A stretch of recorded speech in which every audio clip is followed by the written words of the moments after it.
So we now have a capitalization of 1.5 million shares, and I own 150 and you own 1.35. Okay? But then I say, wait a second, I don't want to give you the full 1.35. Or I'm not happy with this yet. I want 10%, another 10% to go to future employees of your business. So we want to build that in. So in effect, that is a negotiated term. And I might say, I want 20% for future employees. And you say, well, look, I think I can do it with 15 or whatever. So let's say we end up with 10% for future employees. So another 150,000 shares, they come out of you because we're still in negotiation here. And you might say, well, wait a second, if I'm going to do that, I want to up the valuation or whatever. Things can change during the negotiation. But let's say they didn't.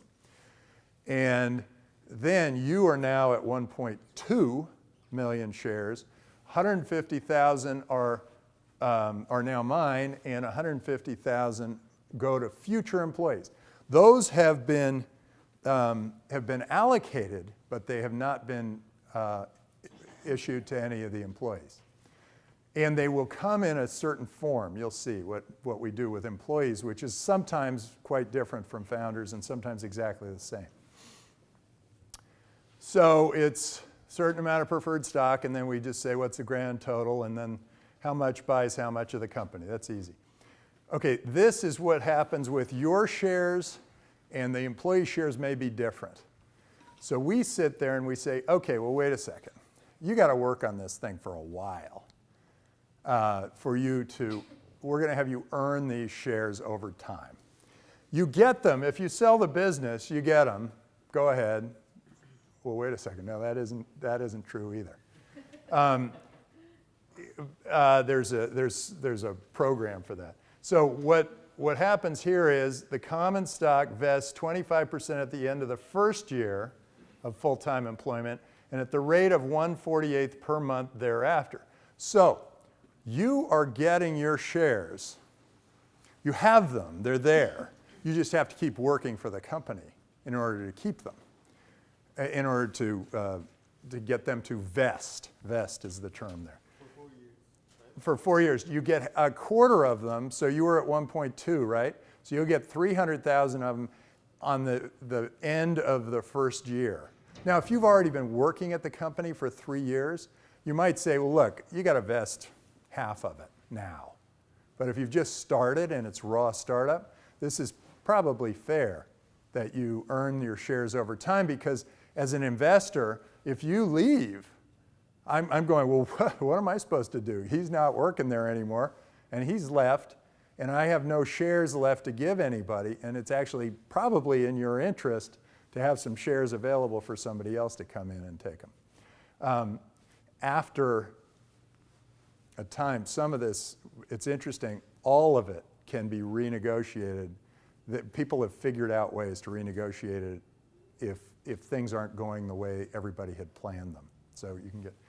and then 1/48 per month thereafter with respect to stock granted prior to an IPO. Should be no accelerated vesting of the common stock in the event that the company is acquired or merged. So that's a negotiated point. You might say, well, look, if after 3 years I sell this thing, you're making a ton of money, I want at least 1 year acceleration, or I want the acceleration halfway to wherever I am. You guys get that? So if you want that accelerated, and a lot of this happens during mergers where when a company gets merged with another company, it turns out the CFO always gets fired, because you never need 2 CFOs managing the money, right? So there's always something. There's something called a double trigger, which means if we're merged and I get fired, then all my stock comes back to me.